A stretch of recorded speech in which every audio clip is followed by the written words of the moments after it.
bai, orain entzuten da? Bai, ez?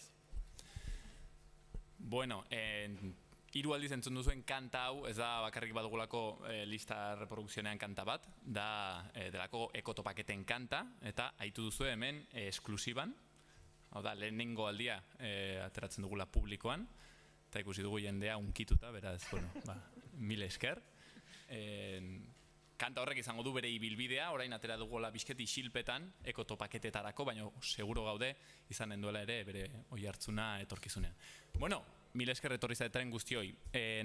Aurkezpena izanen da euskeraz, baina badakizue badituzuela itzulpenerako aparailuak eta baditugor eskertu behar diegun itzultzaileak hor, beraz, hoixen, norbaitek ez baditu hartu, norbait erdalduna bada, oroituan badituzuela. Bertzen erdalduna bada. Egia da, si alguien. Digo que la presentación va a ser en euskera, entonces si alguna persona pues no entiende el euskera, tiene ahí unos auriculares, tiene ahí un aparato y tendrá traducción simultánea gracias a nuestros traductores, nuestras traductoras. Así que bueno, muchas gracias también a ellos. Y eso, por lo demás, ahora sí que se entiende, así que me paso al euskera. Eta azten naiz, ekotopaketen aurkezpenarekin, horretarako gaude hemen. Bueno, irakurtzen nuen, justo atzo, Gramscik, bakizue, autore honek, erraten zuen, bake garaietan behar da gerra prestatu, gerrarako prestatu, ez? Bueno, hauxen da, egiten ari garena, bake garaietan gerra prestatzen, hori da, hau, hain zuzen ere, ez? Hau ez da arma bat, baina da arma bat ere beste zentzu batean, ez? Eta horretara torri gara honat, horretara torri gara Donostira, eta beraz mil esker haunditz etorri zareten guztioi, gaur astelena, astelen buruzuri batean, zinemaldia, eguraldi hau, eta zuek hemen, munduaren krisiaz kezkatzen, mundua hobetzen saiatzen, bueno, ez dakit, ero kuadrilla bat gaude hemen, baina ero kuadrilla ederra, beraz mil esker haunditz etorri zareten guztioi. Oraindik ere jendea hurbiltzen da, baina bueno, jarraituko dugu. Bueno, aurkezpen hau, eginen dugu, hiru hitzartze hauekin, hemen gaude hiru belaunaldi, eta hau ere adierazgarria da, bai? Uste dut ari garela saiatzen, ekotopaketa hauetan, eta sortzen ari garen, pixket mugimendu guzti honetan, hori lortzen, ez? Hori da zailtasun handienetako bat, 20 urteko pertsona bat eta 60 urteko pertsona bat mugimendu berdin batean bateratuta elkartzea eta aurrera egitea, ez? Hori gauza bitxia da, batez ere belaunaldi arrakala ikaragarria dugun, ez? Garai hauetan, segurazki historia inoiz ez da egon horrelako nolabait ere ulerkera zailtasuna, ez? Belaunaldien artean, beraz, batu ahal izatea haiek solas batean, ez? Diskurtso batean hori ja ederra da. Beraz, mil esker, torri zareten guztioi. Egingo dugu, hiru zatitan erran bezala, Juan hasiko da, egiten nolabait ere, pixket diagnostiko bat, ez? Eta hori lotzen da gure izenburuaren lehenengo zatiarekin, azken krisia, hori da ekotopaketauen izenaren lehenengo zatia, azken krisia, gure garaia ekotopaketak, azken krisia, Juanek esplikatuko digun bezala, segurazki ari garelako ikusten, gure begien aurrean, neoliberalismoaren eta kapitalismo globalaren bukaera edo behintzat bukaeraren hasiera. Fase historiko berri batean eta datozen hamarkadetan ikusiko ditugun eraldaketak izango dira ikaragarriak eta batzuk erraten dute segurazki ere akaso gizei historiako krisia handienerako batzuetan sartuko garela. Baina ez da hori dena, gure garaia ere bai da, hain zuzen ere azken kriasoa baldin bada, gure garaia ere da, eta Ainoin Txaurrandietak egingo dugu pixket panoramika txiki bat azaltzen hori, zergatik jarri dugun ere elementu hori, bakizu ekologismoak beti badu dinamika bikoitz hori, salatu, egin diagnostikoa eta aldi berean erran, baina oraindik egin daiteke handitzez, eta hori garrantzitsua da, pila bat dago oraindik egiteko. Aldaketa klimatiko ez dugu geratuko, hori ala da, ez? Baina oraindik baden jokoa ikaragarria da, ez? Batzuk erraten dute. Lo políticamente necesario es lo ecológicamente necesario es políticamente imposible, ez? Erraten dute, eta hori, ekologismoaren barnean, nahiko zabaldua dagon mantra bat da, badu bere logika, baina segurazki ekologikoki hobegarria dena, zakit ongi erran dagoen euskeraz, ez, hobetzen aldena, ekologikoki hobetzen aldenak, hori bai da politikoki disputablea, ez? Hor badago margen handia. Jartzeuta adibide bat. 1,5 graduko igoera batean, koralen 70% desagertzen da. 2 graduko igoera batean, koralen 100% xuritzen dira eta desagertzen dira. Horrek, bueno, ozeanatako katetrofikoetan baduen eragin ikaragarriarekin, ez? Bertzea adibide bat, izaten alda, Amazonian egoten aldiren, muturreko bero kasuekin, ez? Gradu eta erdiko igoera batekin egongo dire, 40 gradutik gorako 8 egun gutxi gora bera Amazonian, 3 edo gehiago graduko igoera gertatzen bada, orden izaten aldire 29. Orden Amazoniak agian 8 eguneko muturreko beroa aguantatzen aldu, baina 29koa, igual ez? Eta horrek erran nahi du, igual Brasilen Sahara bat izaten aldugula. Erran nahi dudana da, gure joko margena ikaragarria da, eta segurazki badu ikusteko biziekin, zuzenean salbatzen diren biziekin, ez? Hortaz, gure gonbitea, azken krisia da, baina gure garaia da, mil esker, eta hemen uzten dut, oraingoz neritza. Azken krisia. Orain urtebete pasa, gaur hemen aurkezten dugun ekimen hau martxan jartzeko manifestu moduko bat idatzi zen. Eta hitz hauekin abiatzen zen. Ekozidioa da bizi dugun garaiaren marka funtseskoa. Talka ezin bortitzagoa gertatzen ari da etengabe hazten ari den sistema sozioekonomikoaren eta mugatua den biosferaren artean. Baliabide gehiegi kontsumitzen ari gara, planetak baliabideok berrezartzeko duen ahalmenetik gora, eta hondakin gehiegi sortzen ari gara. Planetak hondakinok xurgatzeko duen ahalmenetik gora. Dagoeneko ukaezina dira bai ebidentzia zientifikoak, bai krisi ekologiko eta klimatikoaren ondorio latzak. Eta are nabarmenagoak izango dira etorkizunean. Goitik behera markatzeraino 11. mendea, 21. mendea barkatu. Tokatzen da dena pentsatzea parametro hoietatik. Hori zen gure manifestuaren abiapuntua. Eta hitz larri horrekin hastezan, ekozidio hitzarekin. Merezi du zerbait esatea horri buruz. Ekozidioa ez da natura suntsitzen ari garela. Ez da ere hondakin gehiegi sortzen ari garela. Klima desorekatzen, bioaniztasuna galtzen, pandemien arriskuak areagotzen. Hori guztia bada bai, baina hori besterik pentsatzeko joera ez dugu. Hau da, natura suntsitzen ari garela. Eta pentsatzeko joera hori dugu, genesetik bertatik, hau da, gure tradizio indartsuenetako batetik markatua dagolako pentsamentu hori. Hau da, hor daukazue lurra menderatu behar dezute. Izardiz eta odolez bada ere, baino zuen gauza da, zuen esku usten dugun gauza bada. Sistema kapitalista garatu zenetik, hortik at, kapitalismotik at, ezer ez dela posible inposatu zigutenetik, komuna den guztia privatizatuz eta merkantilizatuz, kontinente osoak kolonizatuz eta bar, inkluso sensibilidade ekologiko bat dugunen artean, jarraitzen dugu pentsatzen, natura hor dagoen hori, gure esku dagoen hori suntsitzen ari garela. Alegia, gure ondareaz ari gara. Eta hor dugu lehen arazora nire ikuspuntutik. Ze natura deitzen dugun hori ez da gure ondarea. Geu baizik. Baina gu horretan ezin da berezi lurra izeneko sistema oso batean elkarlotuta gaudela gainontzeko izaki guztiekin. Bizidunak naiz bizigabeak. Itsasoa, atmosfera eta bar esaterako. Hau da lehen puntua. Natura ditzen dugun hori ez da gure ondarea, gu gara. Orain 50 urte Erromako klubak hazkundearen mugak izeneko txosten bat argitaratu zuen.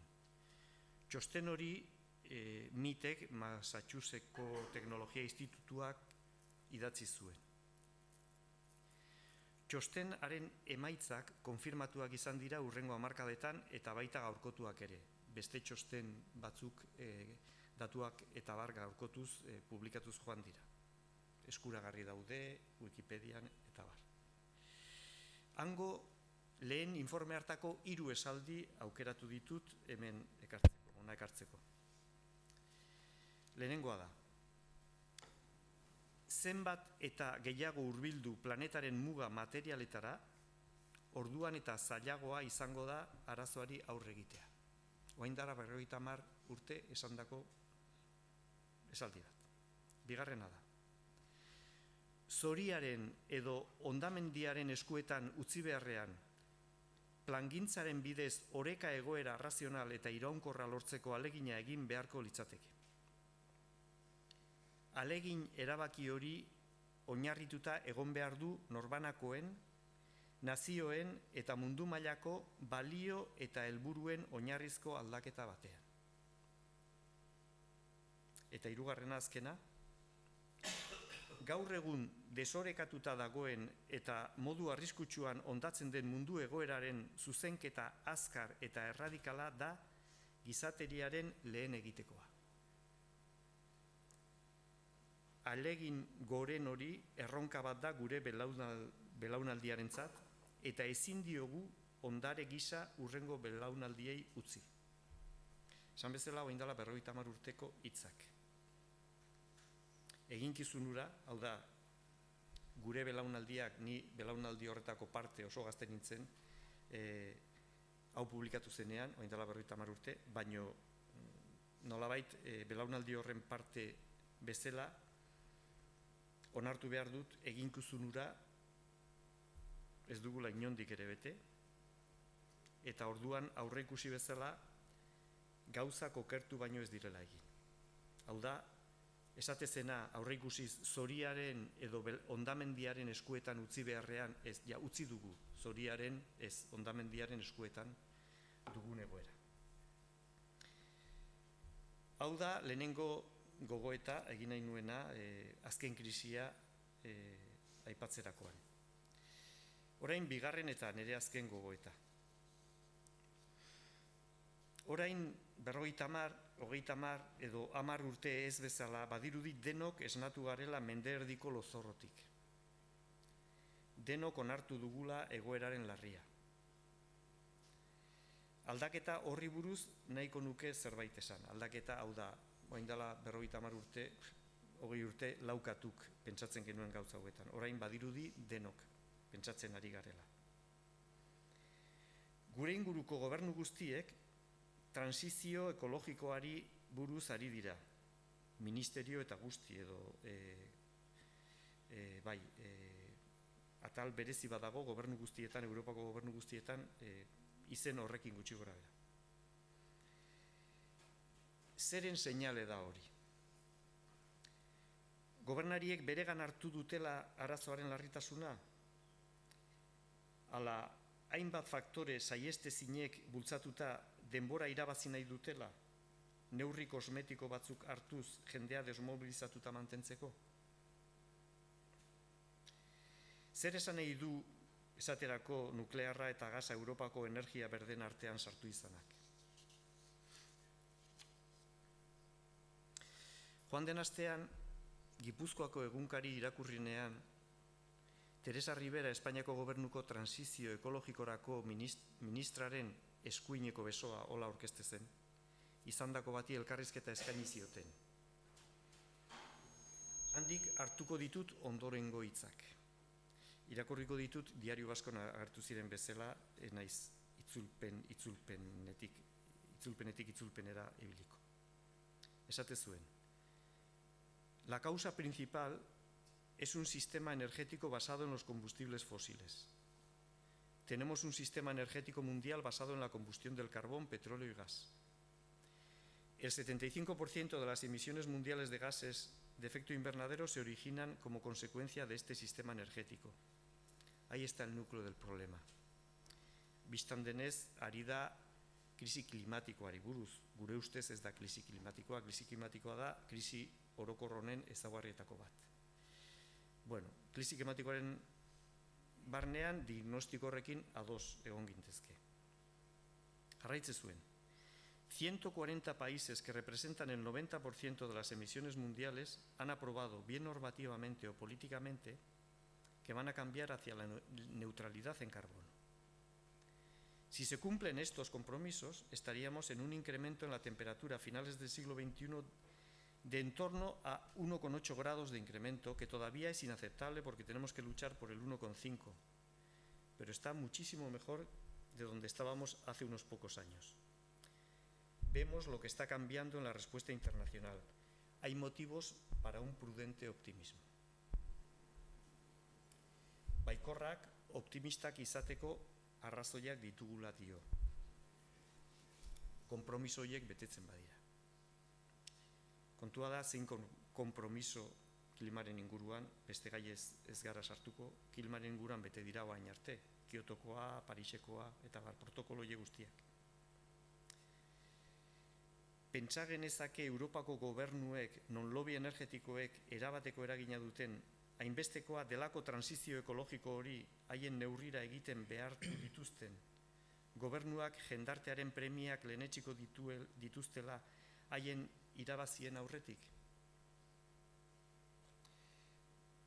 Piromanoei suhiltzaile lanak enkargatzea esaten zaio horri. Eta azken aurreko aipua elkarrizketa honena.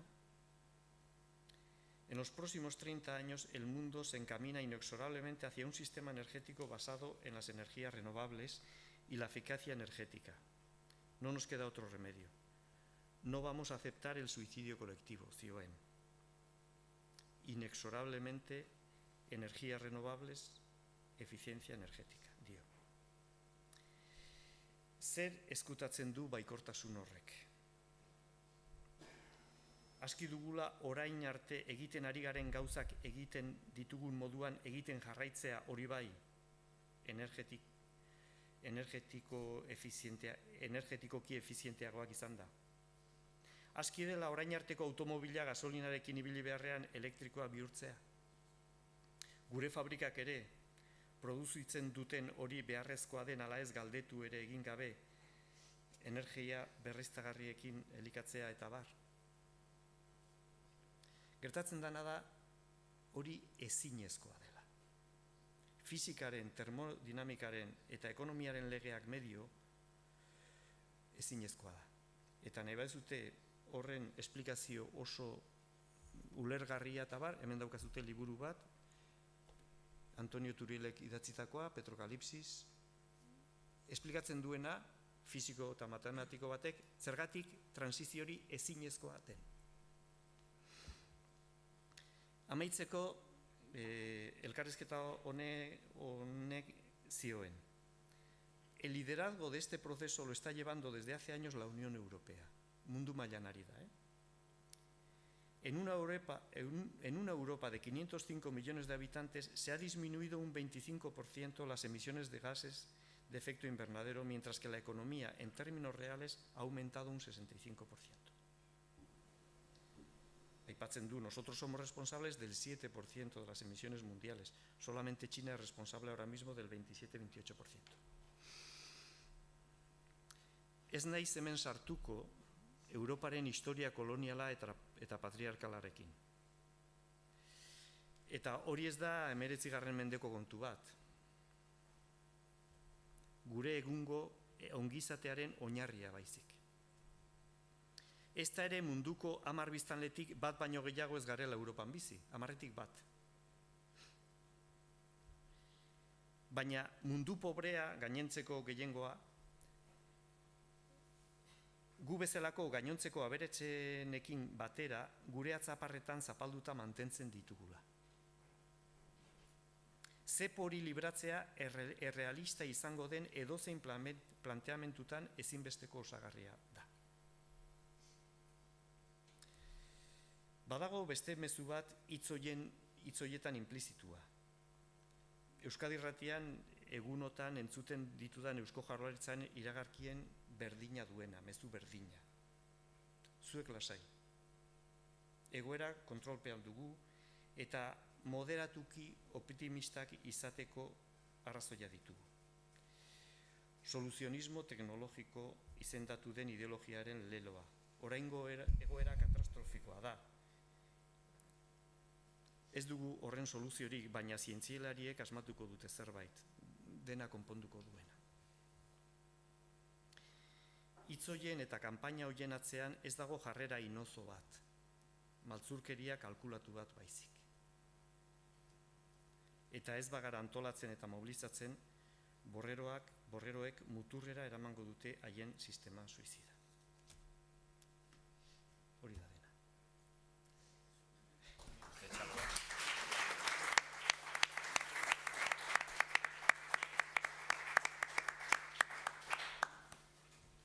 Bai, arratsaldeon, eta mila esker etorri zareten guztioi.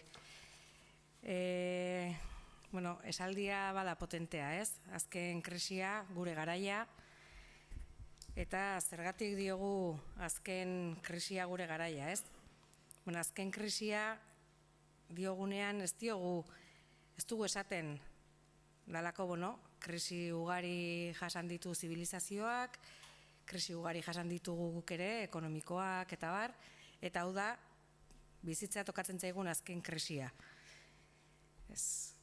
Krisi honetatik bizitza dago jokoan. Zibilizazioa edo ezagutzen dugun bizimodua da jokoan dagoena. Eta nahiko gaizki eta amildegira garamatzate, ez? Interes ekonomikoak dituztenak, eta xuxen goaz, putzura, zulora goaz. Orduan, lehen Gorkak aipatu duen moduan, guk oraindik badugu aukera, aldaketa hori emango da, aldaketa hori bai muga fisikoak dituelako gure lurrak, baina aldaketa hori nola eman gure esku dago, gure garaia da, guk erabakiko dugu. Eta orain arte bizitu dugun sistema kapitalista, patriarkal hori, horren amaiera bilakatu behar dugu gure garaia, guk guztiok, guk nahi dugun gizarte mota bat sortzeko, ez? Eta horretarako, badaramatzagu urte pare bat, edo urte eta erdi, bi urte terdi, tarte hortan, pandemia tarteko ere, ikusi genuena, behar bada eta egin behar badugu, transizio hori egin behar badugu, aldaketa hori egin behar badugu, eta sistema kapitalista, patriarkal hori erabat bota behar badugu, eta aldatu behar badugu, eta benetan gizartearen ongizatean oinarrituko den zibilizazio bat sortu behar badugu, gu guztion beharra derrigorrezkoa izango dela, ez? Ez dela ero zoragarri asko gaude, baina ero zoragarri guztiek egin behar dugulako hau. Orduan, hasi ginen pixka bat, hausnarketa batekin, duela bi urte terdi, hasi ginen Euskal Herriko mugimendu ekologistaren hausnarketa bat edo egiten. Zer daukagu, ze mugimendu daukagun, eta ikusi genuen, eta nik uste dut hemen guztiok konpartitzen dugula, ze joan gera tradizio ekologista handiko herria gera, eta joan gera herriz herri, eragilez eragile, eta galdera berdina plazaratu dugu. Nola dago mugimendu ekologista Euskal Herrian? Eta denok daukagu sentsazio berdina. Nik uste dut oso partekatua dela, guztiok partekatzen dugula diagnostiko bat. Eta da, herri guztietan eta berez oso tradizio ekologistako herri bat gera, herri guztietan daude taldeak, talde ekologistak, bizpahiru pertsona osatuak, kasu askotan, eta izaten direna normalki azpiegitura konkretuei erantzuna emateko sortzen diren taldeak. Eta gainera, nola oso zera geran, oso berezia geran, gehienetan herri batetik bestera dauden mugimenduak beraien artean haserretzen gera, eta indarrak batu ordez egiten duguna da zatitu. Eta horrela jai dugu. Horrela, jarraituko dute, gure agintariek jarraituko dute nahi dutena egiten, nahi duten moduan, gu gure artean iskarretan gauden bitartean. Orduan, diagnostiko hori egin genuen eta ikusi genuen, baietz, badagoela muskuloa sortzeko aukera, baina horretarako batzen gaituenetik joan behar dugula, eta da biziraupen duin baten aldeko borroka bat. Eta horretan nik uste dut guk herritar xume guztiok orok dugula zer esan. Eta hor hasi ginen pixka bat antolatzen, ikusi genuen Ipar Euskal Herrian badago mugimendu bat baduena legitimidadea, baduena indarra, badela nor, gobernuak eta alderdi politikoak eta bar interpelatzeko. Bizi existitzen da iparraldean, baina hemen Hego Euskal Herrian badaude mugimendu ezberdinak, batzuk lokalak, beste batzuk zabalagoak izan daitezkenak, baina muskul hori falta da. Orduan, hasi ginen hori, herrialde Hego Euskal Herriko 4 herrialdetako kideak elkartu ginen, hasi ginen honi buruzko hausnarketa bat egiten, eta ikusi genuen beharrezkoa zela muskul hori edo sujeto hori sortzea hemen Hego Euskal Herrian interpelatuko duena eta nor izango dena sujeto bat nortasun batekin eta markatuko dituena erabaki politikoak momentu batzutan eta norabideak markatuko dituenak, ez? Gertatzen da askotan hemen eskualde batzutan borroka konkretuak edo lokalak ematen dira, eta adibide bezala jarriko dut errauskailuarena, hemen Donostialdean eta pixka bat eman dena, eta hemen sortu da, kriston jakintza sortu da, hondakinen gaiarekin, errauskailuen kutsatzen mailarekin eta guzti hori. Baina gero joaten zera edozein tuterara, eta tuteran arazo bat baldin badute hondakinekin, zerotik abiatu behar dute. Eta jakintza hori hemen badago, eta ez dugu elkar banatzen. Orduan, horrelako sujeto bat ere behar dugu. Informazioa partekatuko duena, marraztuko duena 10 urte barru zer nolako Euskal Herria nahi dugun, 20 urte barru zer nolako Euskal Herria nahi dugun, eta bilakaera horretan herri guztia jarriko duena, ez? Horrelako sujeto baten beharra ikusi genuen, eta iruditzen zaigu, orain gainera ja bolo-bolo da bilela eta komunikabide guztietan larrialdi klimatikoa ez du inork, edo inork ukatzen gaur-gaurkoz, garaia egokia dela orain atera eta erabakitzeko gizarte zabaleak eta eztabaidatu eta erabakitzeko zer nolako mugimendua behar dugun, mugimendu bat behar dugula argi daukagu, zer nolako mugimendu behar dugun eta nola artikulatuko den mugimendu hori. Eta hori da pixka bat esaldi horren bigarren zatia, ez? Gure garaia da, gure garaia eta ondorengoei utzi behar diegun gizartea justua izateko eta duina izateko. Eta nik uste dut orain momentu horretan horrela gaudela. Feminismoak bere garaian egin zuen bilakaera hori ere ekologismoak egin behar du garai batean, duela 10-15 urte pentsa ezina izango litzateke, ez? Mugimendu edo bilgune feministak deitutako ekitaldi horietara hainbeste milaka eta milaka emakume agertzea, ez? Hori da egin behar duguna ekologismotik ere.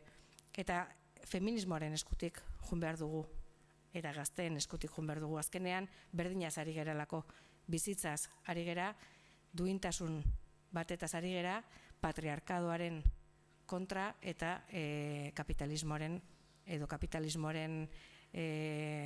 sistemaren kontra. Azkenean hitz egiten digute eta esaten digute krisi klimatikoa, bioaniztasunaren krisia, eta barra olako krisi anitz edo krisialdi anizko hitz bat egongo balitz bezala, ez? Baina azkenean krisia bakarra da, eta da sistemikoa, da sistema bera krisian dagoena. Eta orduan erronka oso potentea daukagu aurretik, egoera oso zailak ikusten ari gera, eta ere zailagoak ikusiko ditugu oso epe laburrean, orduan erronka potente bezala hartu behar dugu, eta orain gure garaia da, gu guztion garaia da, herritarron garaia da, eta bada garaia esateko onaino eta hemen zutik jarriko gera eta aurrera goaz. Eta horretarako, ikusi genuen eztabaida marko bat behartzela, sentsibilitate guztietako pertsonek parte hartu bertzutela eztabaida horretan, baino argi eukita, margotzera goaz nolako Euskal Herria nahi dugun datozen urteetarako. Horretarako lehen, eta aipatu dut askotan ez, Hego Euskal Herria jarri dut mahai gainean, helburua noski da Euskal Herriko mugimendu ekologista bat sortzea, Ipar Euskal Herrian aipatu dut bizi, eta bizirekin egin ditugu harreman ona daukagu haiekin bide hau egiten ari gera. Orain gaurkoz eta oso epe motzean hemen mugimendu bilgune ekologista sortzen den honetan, haiekin batera konfederazio antzeko bat sortzeko helburuarekin gaude, eta gero haiekin batera sortuko da behar den Euskal Herriko mugimendu ekologista, bilgun ekologista edo dena delakoa. Baina gu guztiok ez badugu borroka eta lanerako indarra eta gogoa, emakumeok, gazteok, importantea, denok ez badugu hartzen gure ardura bezala eta erronka moduan, gizarte hobeago bat sortzeko erronka moduan jai dugu. Gugatik ez dute egingo. Egingo dutena da gehiago estutu soka. Eta azkarrago ere eman amildegira. Orduan, bada garaia sokak kendu eta guk borrokatzeko. Hori da, esan beharko.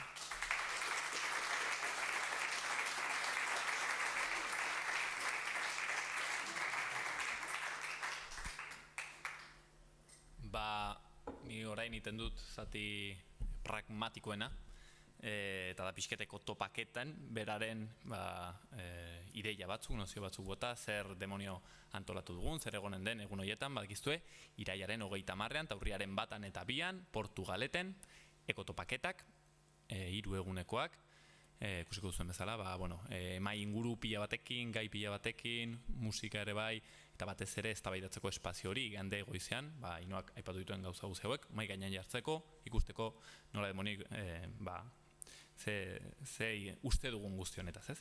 Ikusten dena hemen, Juanen eta Inoaren diskurtsoetan da desfase bat, ez? Hau da, garaiaren larritasunak ez du bere erantzun nahi badugu politiko edo sozial simetrikoa. Hau da, ez daude alturan. Ikusten duguna da lurrikara sistemiko bat, eta ikusten duguna da, ez dakit, gaudela bertze gauza batzuetan, gaur pozgarria da hemen bildu izana erramezala jende guzi hau, baino, hoxen, hemen behar dena da artikulatu olatu bat nola baitere, ez?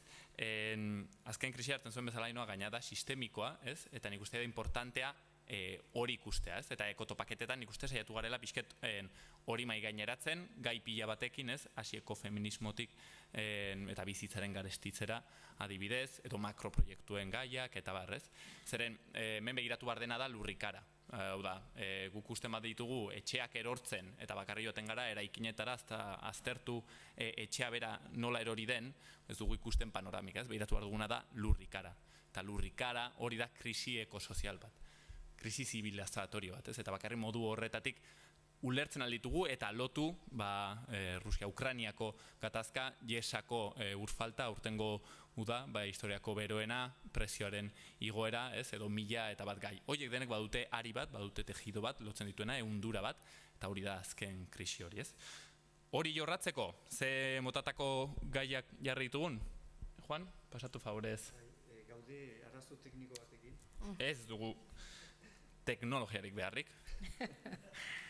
Hautsa asko inmaterialagoa da.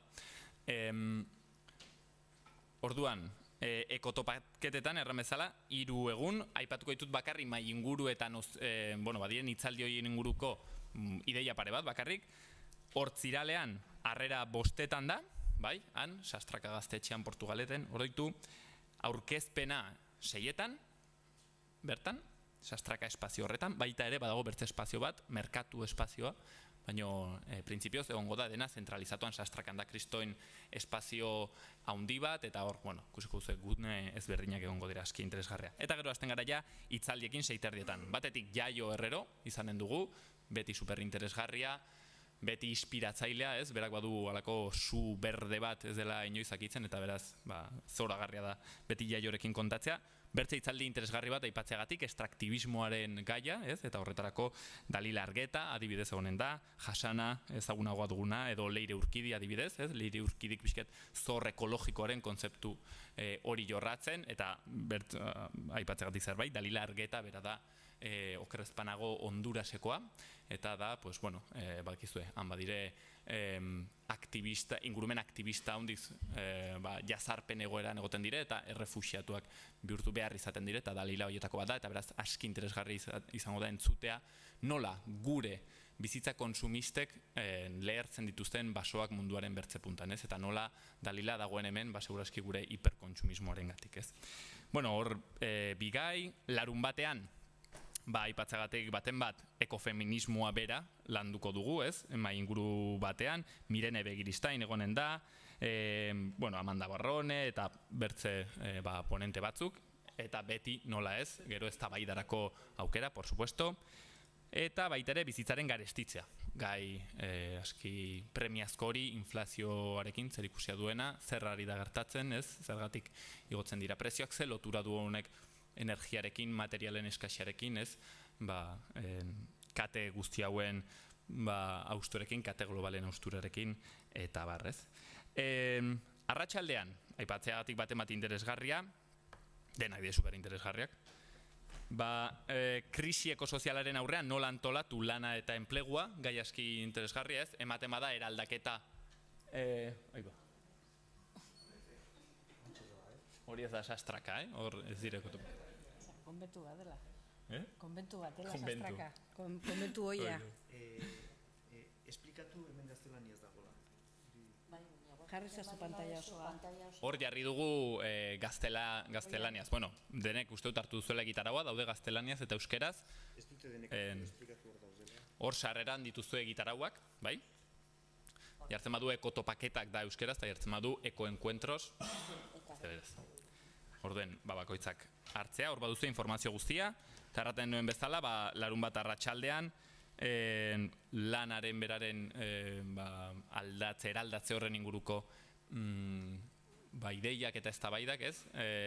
Gutxiagotze material bat eman behar baldin bada, gizarte hiperindustrial batetik agrarioago batera eman behar baldin badugu pausua, eraldaketa, trantsizioa, nola demonio egiten da hori, zer gertatzen da lanarekin, ekologismoaren, eta nahi badugu borroka sozialen arteko intersekzio, komplikatu hori, ea nola txirikordatzen dugun, horrelako eztabaidak, eta gainera hor egongo dire Luis González Reyes eta Emilio Santiago Muño, baita ere Ainara Plazaola. Aipatzen ditut Luis eta Emilio, pixket ordezkatzen dituztelako desazkundearen eta Green New Dealaren nola baita ere posturak, ez? Emilio karratzen du eztabaida faltsu bat dela, baina nola baita ere morboa gustatzen zaigunei, hor egonen da aukera.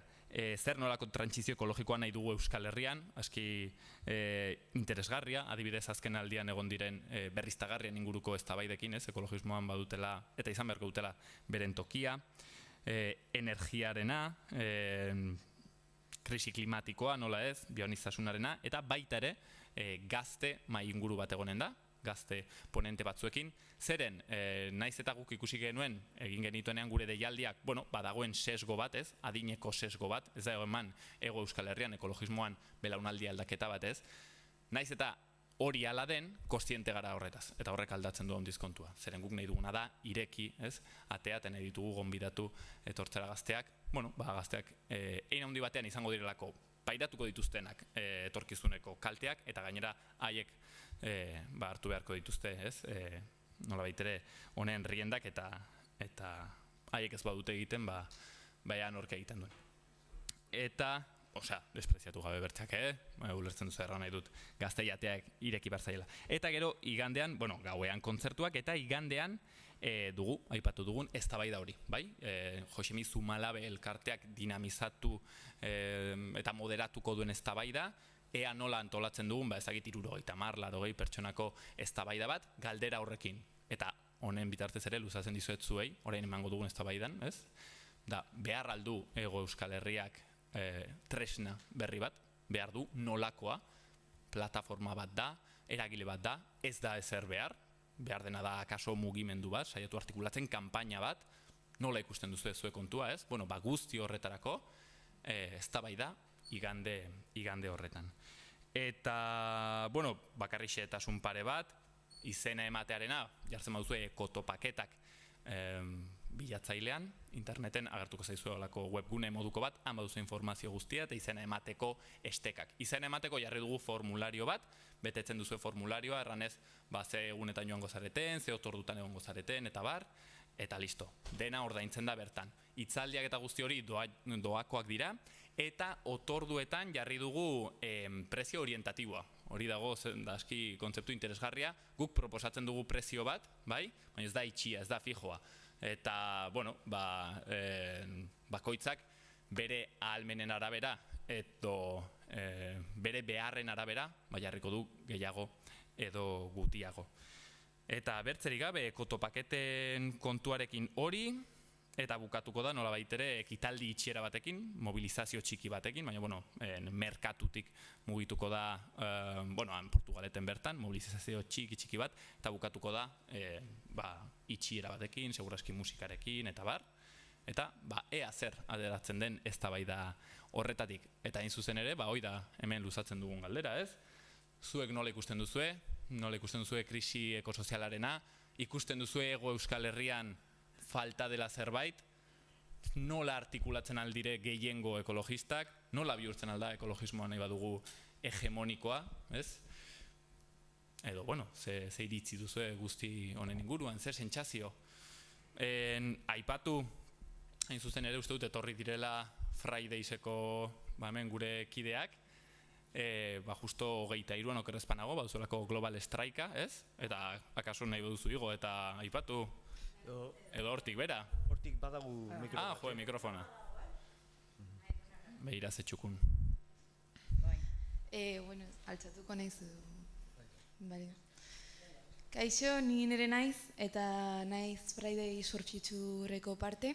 Ezakita ezagutzen dezuten, da mugimendu global bat, ekologista, eta batez ere gazteena, Espainia mailan gaude antolatuak, eta itzen gera Juventud por el Klima.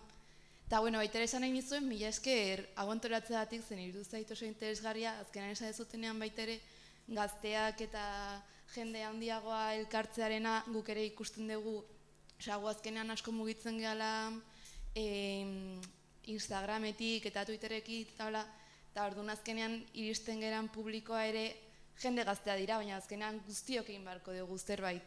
Eta iruditu zait baita ere oso interesgarria zen gu gera antolakuntza global bat, eta azkenean guk asko defendatzen dugu antikolonialismoa eta antikapitalismoa, baina baita ere egia da ekologismoa baita ere dela kultura aldaketa bat, eta hori hemendikan egin dezakegu guztion artean, orduan. Mila esker hau antolatzeatik zen iruditzen zait oso beharrezkoa eta kristongo gogoak ditugu eta hor egongo bera. Eta, esan duten bezala, ostiralean antolatu dugu Fridays for Futurek da mundu mailan Global Strike'a, dela greba bat mundu guztian antolatzen dena ostiral hontan, eta aurtengo narratiba da energiaren demokratizazioaren inguruan, zen oraintxe bertan gu borrokatzen ari gera beste askorekin batera Espainia ateratzeko del acuerdo de la Carta Energética uste deitzen dela, edo Tratado de la Carta Energética azkenean dela tratado bat behartzen dituena estatuak ordaintzea enpresa energetikoei legislatzen badute beraien interesen kontra. Eta orduan hori ez da kompatiblea hitz egiten den transizio ekologikoarekin, eta orduan horren inguruan. Eta ez dakitze gehiago kontatu. Zehaztu dezakezu ze egitaragoa dago ostiralerako? Bai, ostiralean konzentratuko era 12an Bulebarreko kioskoan, eta gero elkarrekin bazkalduko dugu, eta bai, egongo da musika, eta 4an egingo dugu pankarta tailerra eta manifestazioa uste hasiko dela 5:30. Eta izango da Bulebarretik, zentrotik normalan egiten den rekorridoa, ibilbidea, eskerrik asko. Eta hori,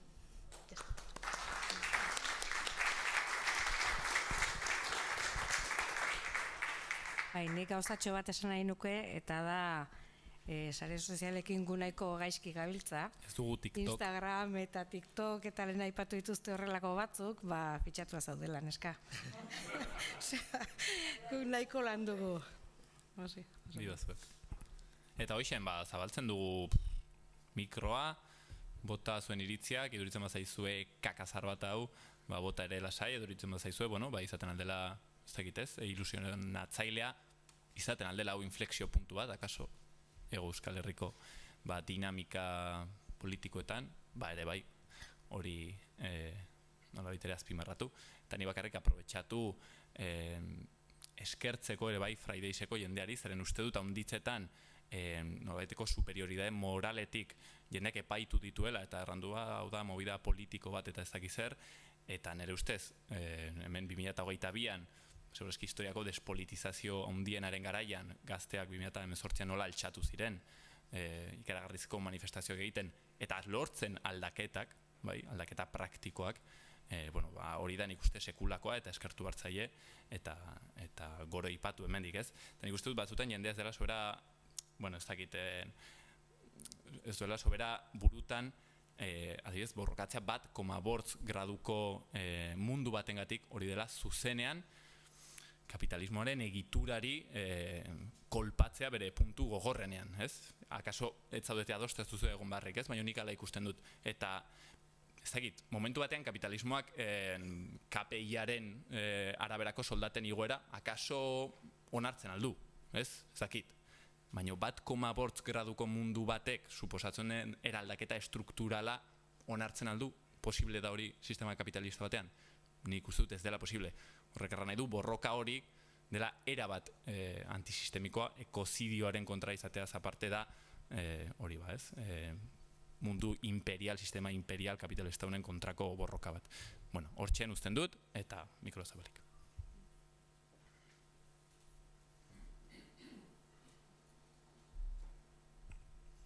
Zalantza espezifikoak ere izaten aldire, Edo galderak, Galderak edo desadostasunak, ez dugu zertan ehuneko egun ados egon behar. Diagnostikoa konpartitzen da zerbaiten beharra konpartitzen bada ze ideia izan ditzakezue buruan, zer da behar duguna.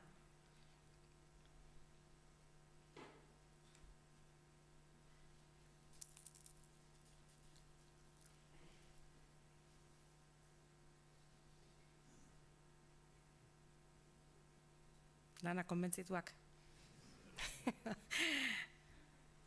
Enganimatu. Aurpegiak ikusten ditugu hemendik, eta ikusten dugu bate baino gehiago egiten dula baiezkoa eta beste batzuk egiten dute. Ez. Hoiek, bain hartu mikro eta benga hemen etxean gaude, lagunen artean gaude. Atzaldeon. Hitz egiten ari zeinen horrekin batea, burura etortzen zaite Putini eskerrak eman behar dizkiogula, zeren sortu duen nahaste guzti honekin asko zepilpilagoan jarri duela krisi energetikoa, ez? Nik uste horrek piztu dula benetan zein dan energiaren merkatuaren izakera.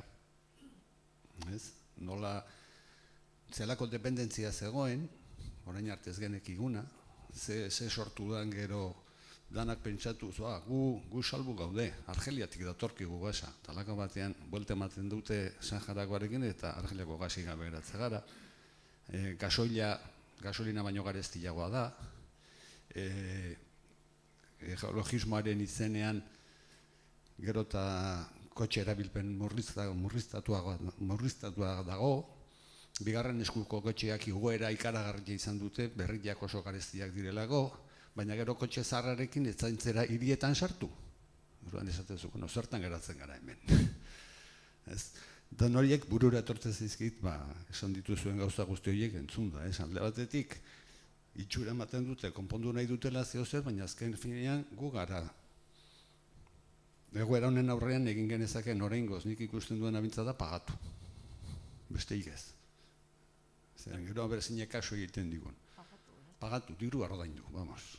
Bai errefuxiatuei laguntzeko edo bai elektrikak mantentzeko. Nik impotentzia handi bat sentitzen detola zentzu orokorrean, ez? Ez dakit gure esku zer da hon. Non ez diegun su ematen, ez, energia edo gas, oie garre edo. Ez dakit, nolabait nire kezka saltzen dut besterik gabe. Hori. Bai, ez, horri zai burura bizikoek aipatu zein da gure zer egiten aldugu, ez? Zein da, berrango zena, el margen de actuación, eta hori ere izatea perspektiba realista bat importantea da. Ez, bizikoek botazio guten behin datu bat, eta da, emisioen jeitxieraren 60% zegoela bertako interbentzioaren esku. Bai, orduan, bueno, nire duditzen zait, datu nahiko adierazgarria, eta ematen du pentsatzera, bueno, aldaketa potentiak egiten aldirela, adibidez. Nik esango nizuke bururatze zaidana, ze ezintasun inpotentzia sensazio hori oso reala da, eta asko dugu sensazio hori askotan behintzat. Egun batean, bitatik batean gutxinez bai. Eta askotan saiatzen gea baitare halako animo edo ilusioa saltzen, ez? Eta nik uste onartu behar dugula eta baitare kontuan hartu behar dugula desesperazio puntu bat. Hau da guztiz personala, parentesis bat zabaltzen dut, dinamika honek duen ezaugarrietako bat da dinamika bat dela. Dinamika bat martxan jartzen nahi gena ahalik eta ahots gehien jasoko duena Gorka esan duen bezala, eta orduan ez dugu zertan gauza guztietan ados egon beharrik. Bueno, parentesia itxita. Orduan, nire impresio bada agian adinaren kontua da, agian esperientziarena, agian gauza askorena, baino da desesperaziotik, ezintasunetik ere egin litezkela gauzak. Hau da, desesperazioa edo etxipena ez dula zertan desmobilizatzailea izan beharrik. Badago adinarekin behintzat datorren impresio bat, dala zenbat porrot pilatzen diren bizitza baten baitan. Zenbat ustel egin zaizkigun bizitzan zehar, ez? Eta horrek ni behintzat enaute erretzen. Hau da, gauza bada realista izatea, eta esatea ze gogorra daukagun aurrian daukagun egoera, eta gainera badirudi guri azken finean guri esan nahi dut hemengo jende gehienari edo kalera atera eta ikusten dugun paisaiarekin eta ez duela zerikusia hundirik, krisi honetaz hitz egiten dugunean badirudi besteen kontu bat balitz bezala, eta gainera zen neurriraino gerra honek azaleratu dituen arazoak bitarte, ez? Gauden eskua lotuta eta gainea alternatiba guztiek, izan zitezken alterna guztiek mespretsatuta, ez? Ez dago alternatibarik. Ez dago alternatibarik da Margaret Thatcherrek bota zuen esaldi famatura, ez? Eta hori gauzatu eginda. Eta hori gure barnean dago. Neurri batean, naiz eta buruak esan badago alternatibarik, baina egunerokuak behin eta berriz esaten digu ez dago alternatibik. Ez daukazu zuk esan dizuna pagatu eta aurrea, ez? Alba dezu pagatu eta bestela konformatu, ez? Orduan, nik aldarrikatu nahi dut desesperazioaren indarra. Hau da, aldarrikatu nahi dut posible dela eta beharrezkoa dela duintasunagatik ezpada ere, beste ezpada ere. Hau da, Afrikatik etortzen diren hoienengatik aurpegira begiratzeko duintasun minimo bat eukitzeagatik beste espada ere, merezi duela aurre egitea egoera honi, alik eta modu inteligentenean, alik eta modu eraginkorrean, eta hortarako asko hitz egin behar da, hortarako ikusi behar dugu nola eta noiz, baino desesperazioa ez dela nahitanahiezko desmobilizazioa, nahitanahiezko etxipena, nahitanahiezko ez da inundikan ere. Bintzat, hori nire testigantza bezala esaten dut, nire adinetik eta nire bizipenetik. Hori horrela bizi dut, eta hori pentsatzen dut, horrela dela esan dezakedala. Bai, nik gaineratzeko zera txiki bat, eta da Ukrainiako gerrak badiru dena azkartu duela, ez? Baina ikusten dugu kapitulo asko dituela ez krisialdi global horrek, gerra izan daitezke lehorteak, bero estremoak, kapitulo gehiegi, ez? Eta denak oinarri berdina du. Eta da hor daude lehen gai fosil batzuk, geroz eta urriagoak direnak, eta horrek sortzen ditu gerra batzuk, eta sortzen du presioen garestitzea, eta lehen gai hoiek behin da berriro, erreta, azkenean lortzen ditugu aldaketa klimatikoak, bero estremoak, lehorteak, dena lotuta dago. Azkenean, badago sistema kapitalista honen azken urteak eta hamarkadak ere izan daitezke, baina azken zerak dira, mugimenduak dira, ikusiko dugu geroz eta gerra gehiago egongo direla, baina baita ere bada ezaugarri bat kapitalismoarena, gure etxipena. Ez gure etxipena bada kapitalismoaren ezaugarri bat. Izorratua zaude, etzera hilabete bukaerara iristen, klimatikoki izorratu dugu ingurunea, horrek osasun kalteak eragiten dizkigu gerrak, guzti hori lotuta dago, baino hori da dagona. Eta hori da dagon hori da kapitalismoaren beste zeinu bat, ez? Eta nik uste dut, kontziente izan behar dugula, hori badala adoktrinamentuaren partea, eta hori ez da dagona. Hori da dagona gutxi batzuk aberastu behar dutelako. Eta gu guztion bizkar. Orduan nik uste dut, batzutan eta ez da errexea, agian errexeagoa izaten da, gelditzea lasai eta ikustea nola pasatzen den bizitza eta arazoak nola pasatzen diren niri tokatzen den zaidan bitartean behintzat, baino pentsamentu kritikoa ere behar dugu, eta irakurri behar dugu pixka bat haratago. Eta nik uste dut etxipenak sobran ditugula. Eta baditugu nahiko arrazoi gu guztio batik gainera egin behar dugulako.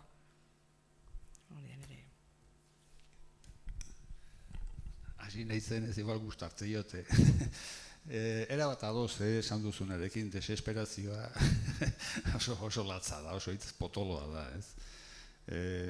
Horrekin ikusten dudan impotentzia horrekin baita ere da beste arazo balotuta, gure bizitza oso motza dela, eta ez dezagun espero hemen ikaragarriko aldaketak eta mundua konpontzea gure bizitzak irauten duen bitartean.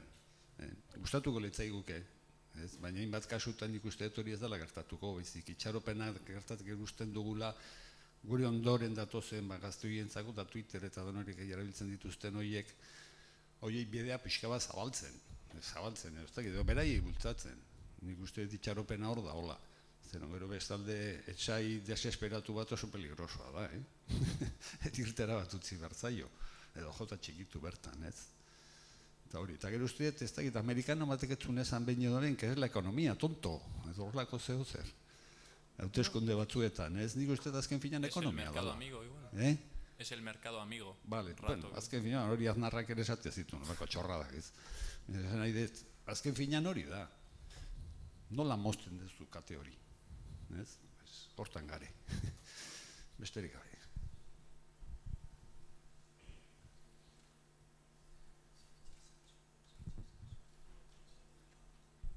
Kaixo, bueno, nik euskera ez dut oso ondo berbait egiten, sobre todo batuak kostatzen zait, baina euskeraz bizi nahi dut, orduan.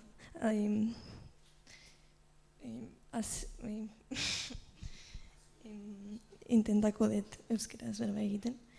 Nahi nuen hiru gauza esan, lehenengo, egon naiz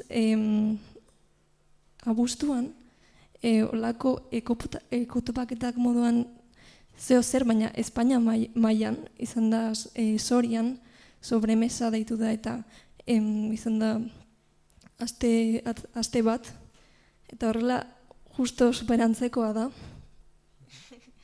Eta oso interesgarria esan da, eta nahi nuen eskertu entera nitzenean hemen egingo dela asko postu nintzen. Orduan, animo asko. Gero nahi nuen esan, nik ondala 3 urtetik edo egiten dut aktivismoa Extinction Rebellion grupo batiaz, de mundial, baina bebai Fridays for Future moduan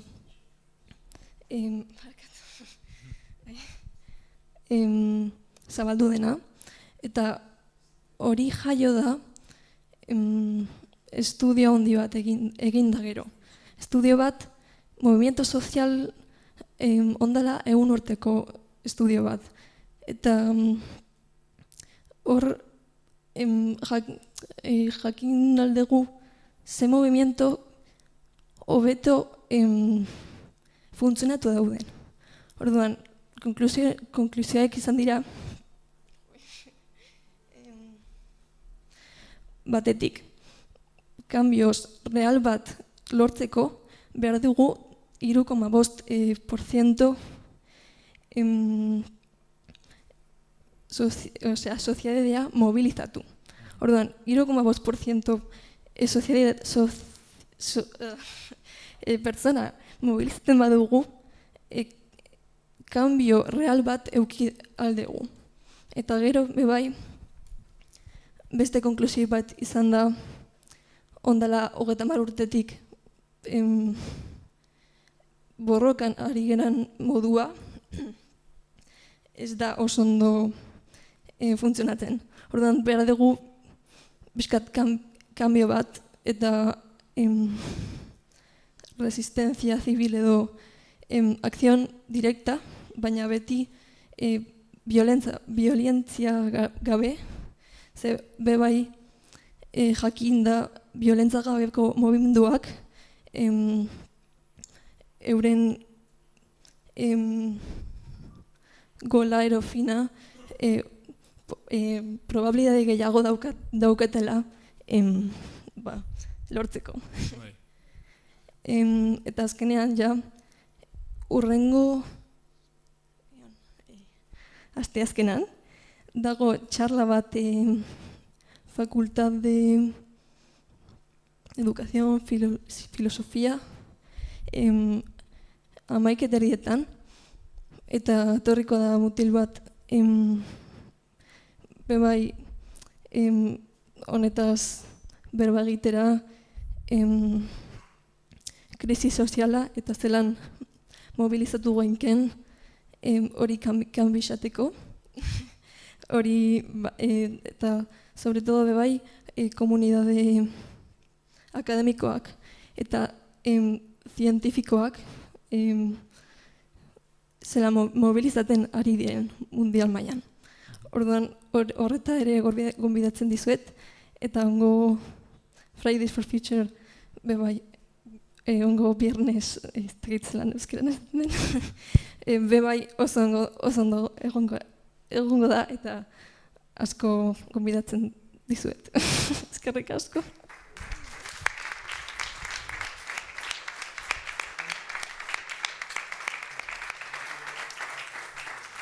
Orduan esan duzu, datorren asteazkenean, filosofia fakultatean, ze ordutan, goizeko 11:00? 11:00 eta erditan. Etzi. Baten abian beharko gara, hemendik horrat, ere bai? Urrengoan, 28an. 28an, ez aste honetan, urrengoan. Bai, urrengoan. Zinemaldia bukatuta. De cine. Nik eskertu, bueno, egin duzun esfortzu honengatik, joazu, egitegatik euskaraz, bin esker. Bakarrik aipatzen ditut bideia konektatzeko justo bi kontuak, aipatuzu 3,5 aktibazio bat behar dela, ez, jendarte mailan, eta hori lo dut esponentzialen ideiarekin. Beti erraten da, aldaketa klimatikoren kontuan badaudela ez tipping points dilako batzuk, ez inflexio puntuak, eta gainditzen badire derrepente bihurtzen dela esponentziala. Bueno, hori ere jendartean gertatzen alda. Hau da, inoiz ez dakigu zein den jendarteko inflexio puntua, non derrepente zerbait minoritarioa dena bihurtzen da masibo, ez? Mugimendu eta genio guztiak momentu batean ziren marginalak. Eta gero bihurtzen dira masiboak, ez? Adibidez, neoliberalismoa berea. Zakit, Hayek, Friedman hauek bizi ziren, zeuden fakultate batean hor supermarginatuak, eta bihurtu da hegemonikoa, ez? Erran dut, badire hor puntu horiek. Eta konektatzeut hori bertze ideia batekin. Hemen erranduzuen gauzen gatik ez, desesperazioa ere, importantea dela, igual aldatzen alda, desesperazioa doluaren gatik, hau da, hoi asumitu behar da, dolu prozesu bat onartu behar duguna, eta gero igual, esperantza baino behar duguna da aktibazioa, ez? Lotzeko bi ideia horiek nola baitere. Behar duguna 3,8 horretako aktibazio hori. Esperantza beharrean, ekintza.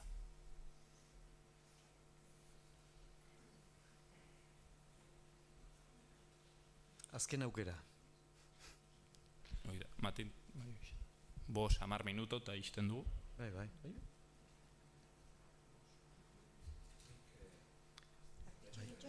Itxoin pixka bat, mikroa hor datorreta.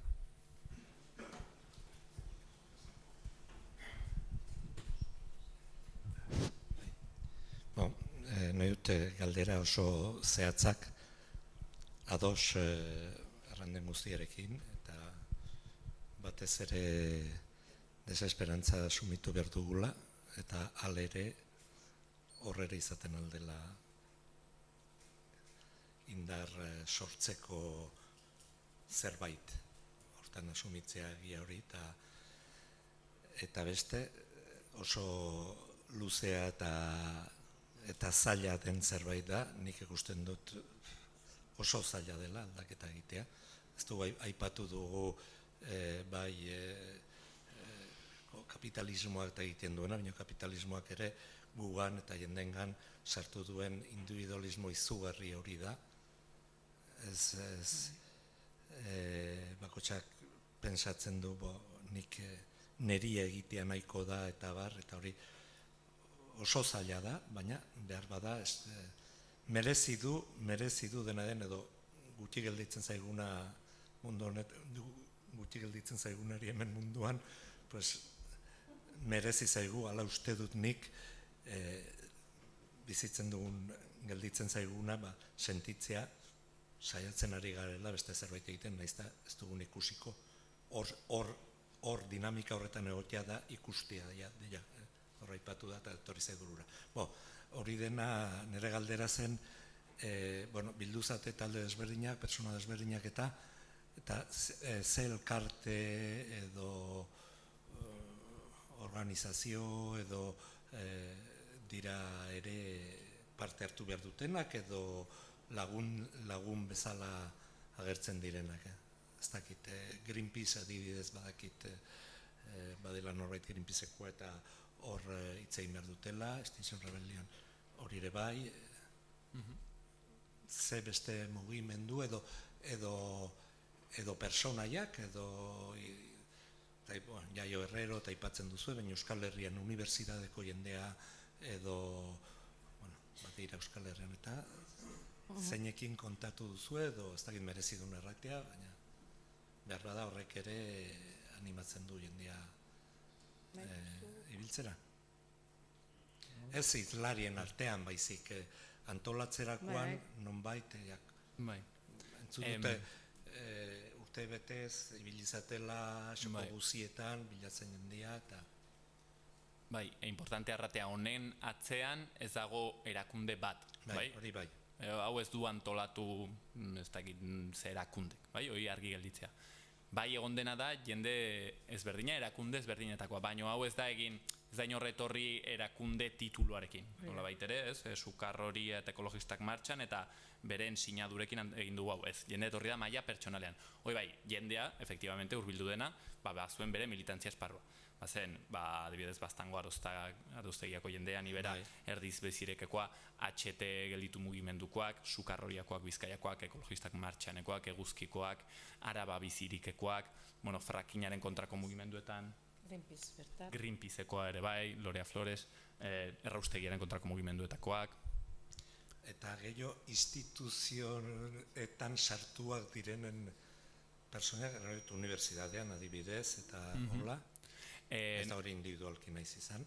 Bai, eta adibidez. Eta elkarte guztiak dire, elkarte herri elkarteak, edo elkarte sozialak, eta borroka konkretu batzuk aurrera ematen dituztenak. Bai, osea, instituzioek ez dute hau bultzatu, bai badago akademiako jendea adibidez. Joseba Azkarraga aipatzeagatik bat, bai, hau da teoria. Hortazari nintzen pentsatzen. Josu era. Bai, Ibarzena, Joseba Azkarraga, Josu Larrinaga, bai. Irene Begirista. Blai Pascual, unibertsitatean lan bat urte batzu daramana, Euskal Herriko Unibertsitatean, ekologia politikoa izeneko talde bat, eta hoietako zenbait inplikatua daude. Osea, alde hori ere hor dago, eta oso beharrezkoa da. Nik uste oso aipagarria dela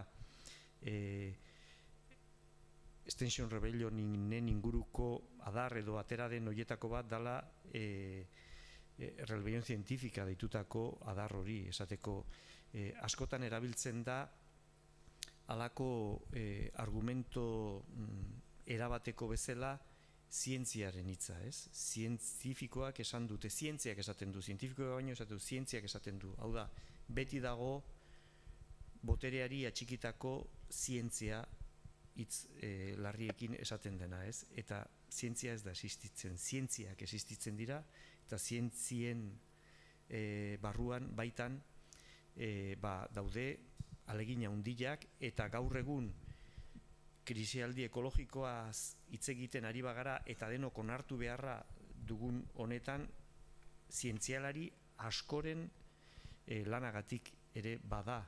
Hau da, zientzialari asko egon dira boteren presioen gaindi egin dutenak hamarkadetan zehar ariketa bat oso momentu hontara ekarri diguna, ez?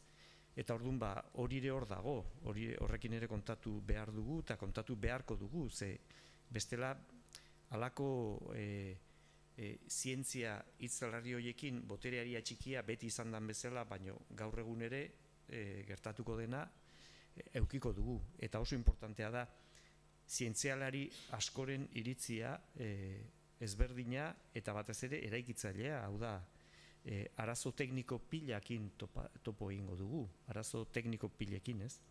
Eta askotan behar ditugu adituak, behar dugu jendea esplikatzen duena, nola funtzionatzen duen ez dakit energia berriztagarriak. Lehen aipatu dut, esaten digutenean, bueno, kotxea gasolinazkoak utzi, diesela utzi eta berriztagarriak egin, kotxe elektrikoak egin, hori fizikari batek bi orrialdetan, aipatu den liburu bat, esplikatzen dizu ezinezkoa dela.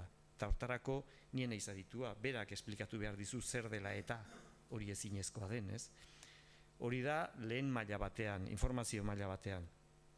Eta ordun hoiekin ere kontatzen dugu biztan da. Eta gero garrantzitsua da, esatea agian ez dugu aipatu, hasiera batean egin ditugun bilera guzti horietan eta ez genuela bilatzen elkarte bat sortzea. Ez genuen bilatzen gaur-gaurkoz existitzen diren mugimenduen batura bat.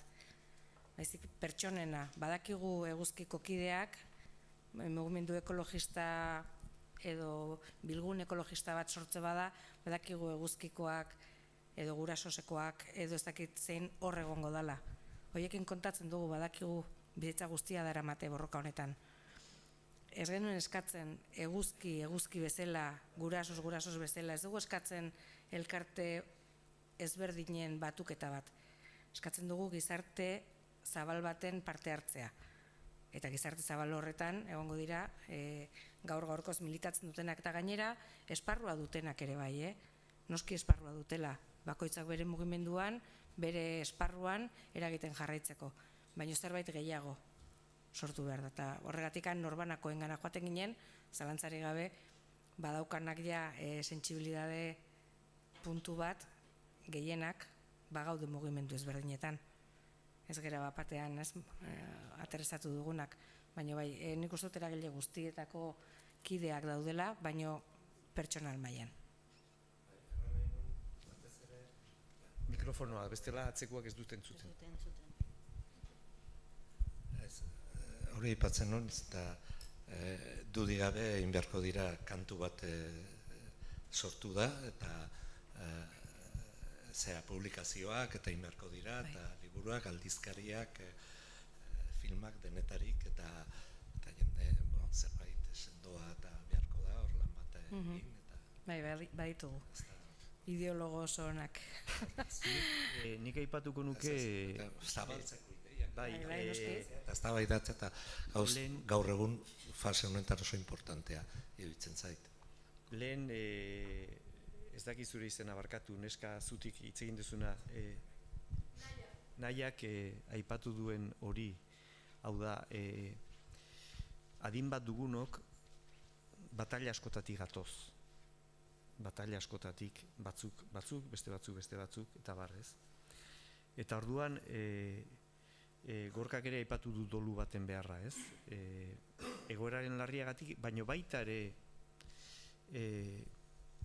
gehiegi asmatu ez dugunaren sensazio batetik, askok duguna behintzat. Beste batzuk ez dute izango, hain garbia, bueno, hori ere eztabaida puntu da, ez? Baina nik uste, nire iritzi personala da, berriz ere,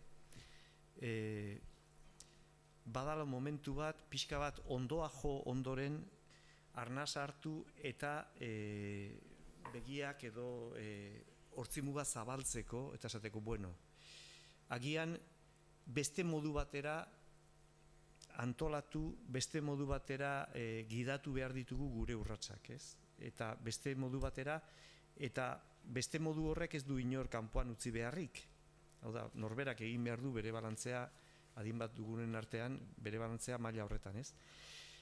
Baina bai, behar dugula hori, halako pausa moduko bat, bakoitzak egingo zuen, edo egingo du, edo egin du dagoeneko, halako arnasaldian bezala hartzen dezula arnasa, botatzen dezu, eta dago asperenaren ondorengo pausa moduko bat, eta orain, agian, irudimena landu ere pentsatzeko ze ekintza, ze desobedientzia ekintzak, ze ekintza zuzenak, ze motatako indarrak gauzatu behar ditugun. Ze sensazio nik esaten dugu, eta esan da, eta egia da urri batean, tradizio ekologista handiko herri batean bizi garela. Baino nik esango nuke baitare oso markatua garela, eta hori da sistemaren inposaketa bat, eskema oso finko batzutara. Hau da, niri gauza bat beste egun bateako eztabaida da, baino harritu ninuena mugimendu horretatik Extinction Rebellioneko mugimendu horretatik planteatzen dituztela asamblea hiritar asambladak. Hiritar asambladak planteamentu hori oso estudiatua dago Europa iparraldean eta bar, eta leku batzutan gauzatu da eredu bat guk hemen oraindik ez gera asamblea konbokatzen dugu, eta ez beste eredu bada, eta ez da momentua orain horretaz hitz egiteko.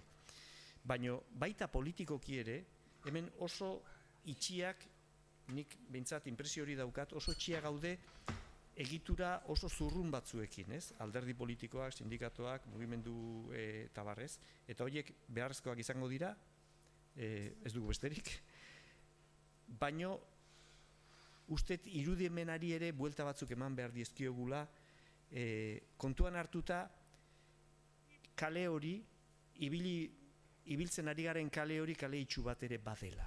Ni behintzat sensazio hori daukat. Hau da, gaur egungo dinamika politiko eta sozialen baitan ezer gutxi daukagula beraiei uzten badiegu ekimena. Beste kontu bada mugimendua sortzea eta beraiek atzetik etortzea nahita nahi ez, bizi iraun nahi baldute, eta hori gertatu beharreko zerbait da. Baina ekimena nik uste beste nunbait behar duela egon, ez badugu halako hori bai dela etxipen sensazio ondo justifikatua daukaguna sistema soziopolitiko honen baitan, ez? Ba, guzti horrendako aukera, justo, igande goizean, eztabaidatzeko, botatzeko zuen iritziak. Igual hemen utziko dugu, ez da baden galdera sintetikoren bat edo bi, bertzenaz hemen uzten dugu, eta ez dut erran. Zer? Abestia. Abestia jarriko dugu. Fiko dut, bai. Bueno, mil esker etortzeagatik, berriz esan, eta bidean aurkituko garenaren esperantzarekin. Eta Portugaleten ere, tartea izango dugu bertan, informazioa bildu, eztabaidatu eta nolako mugimendua nahi dugun sortu. Tarte hori izango dugu eta bertara gonbidatzen zaituztegu, izen eman, joan aurretik, guk ere bazkaria eta guzti hori lotzeko, baino importantea dago guztiok eta guztiok bakoitza bere iritziarekin debate sano batean, eztabaida sano batean, eta erabakiak hartzen joan beharko dugulako. Mila esker. Inoiz, hemendik denbora gutxi batea, aurkeztuko dugu modu ofizialean gure ereserkia. Hau da, primizia. Internacional berria. Osea, hemendik urte batzuetara jendeak kantatuko du. Internacional.